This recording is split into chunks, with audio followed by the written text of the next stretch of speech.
June 1944, the coast of Normandy. Before the first soldiers could land, before the first tanks could roll onto the sand, the Allies needed something far more important than weapons: a harbor. But there was one problem. Every major port in France was held tightly by the Germans, and Hitler had ordered them all destroyed if threatened. So the Allies made an impossible decision. If they couldn't capture a harbor, they would build one right in the middle of the English Channel. And to do it, they needed something no engineer had ever asked for before. Ships that were meant to sink.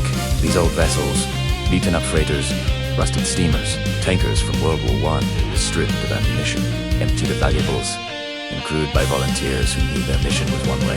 This secret fleet was codenamed Gooseberry. Their destination, the beaches of Normandy. Their purpose, to die in the water so others could land on the shore. At dawn on June 6th, the order came. Convoys of aging ships began steaming toward France at full speed. Some were so worn out that their engines overheated halfway across. Others leaked so badly that sailors used buckets to keep them afloat. But they kept going because every mile mattered. By late morning, they reached the invasion beaches. German artillery was firing. Mortar were hitting the water around them.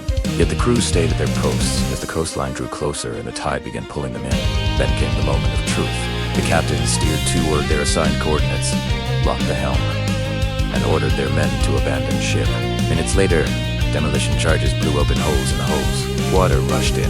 One by one, the ships began to sink.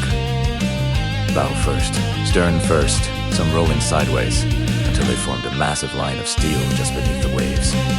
The effect was immediate. The sunken ships created a giant artificial breakwater, blocking the violent channel swells and calming the water behind them. Inside this sheltered zone, engineers began assembling the legendary Mulberry harbors, floating piers, steel roadways, and docks the size of small towns. Within 48 hours, the impossible was real. A functioning port, built entirely at sea. Because of those old ships lying just offshore, American and British forces could unload thousands of vehicles, millions of tons of ammunition, and entire divisions of soldiers, all sheltered from the storms of German guns, across the Normandy beaches. Allied troops looked out to sea and saw the rusting masts of the Gooseberry fleet sticking out of the waves like a graveyard. But to them, it wasn't a graveyard at all. It was salvation. Those forgotten ships. Too old to fight. Too slow for combat. Too battered to cross an ocean again, and made the greatest amphibious assault in history possible.